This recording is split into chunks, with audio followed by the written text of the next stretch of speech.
ம். அனைவருக்கும் கிங்ஸ் இலவச அகாடமியின் வணக்கம். இன்னைக்கு நம்ம பார்க்க போகிறது வருமானம் மற்றும் செலவு கணக்கு பற்றி பார்க்க போகிறோம். நேற்றுக்கு என்ன மாடல் பார்த்தோமோ அதே அப்ரோச் தான் இங்கே பண்ண போகிறோம். சரிங்களா? இப்போ பார்ப்போமா? இன்கம் எவ்வளோ கொடுத்துருக்காங்க? 2:3. ஏவோட இன்கம் பியோட இன்கம் எவ்வளோ இருக்குது? 2:3 இருக்குது. ஃபர்ஸ்ட் நம்ம ஈக்குவேஷன் மாடலில் பார்ப்போம். அதுக்கப்புறம் ஷார்ட்கட் பார்த்துடலாம்.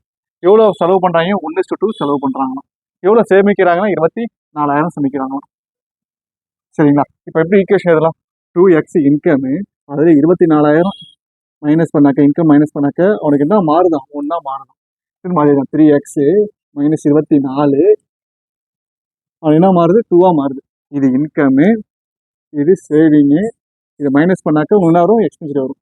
இந்த மாதிரி எழுதிட்டு இருக்கணும் அவசியமே கிடையாது. எது என்ன பண்ணுமோ அதே மாடல் தான். என்ன இருக்குது? 2:3 இருக்கா? நெக்ஸ்ட்டு 1:2 இருக்கு. காமன் டிஃப்ரென்ஸ் பாரு 1. இங்கே காமன் டிஃப்ரென்ஸ் பாரு 1. ஓகேவா? இந்த 1 தான் 24,000 அப்படின்னா அவன் யாரை கேட்டிருக்கான்? ஏவோடைய வருமானம் தான் கேட்டிருக்காங்க. ஏவோடைய வருமானம் என்ன இருக்குது? 2 தானே. 2 எவ்வளோன்னு பார்த்தா முடிஞ்சு போச்சு. எவ்வளோ வரும்? 48,000. அவ்வளோதான் ஆன்சர். ரொம்ப சிம்பிள். சரிங்களா? இதே போல் இன்னொரு மாடல் பார்ப்போம். நம்ம அடுத்த மாடல், ரெண்டாவது மாடல் பார்ப்போம்.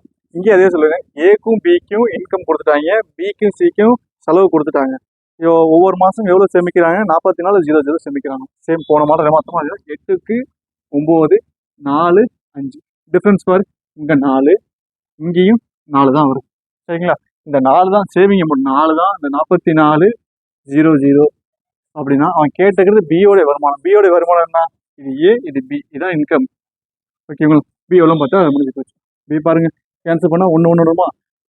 கிராஸ் மல்டிபிகேஷன் பண்ணாக்க 9 9 0 0 0. இதுதான் ஆன்சர்.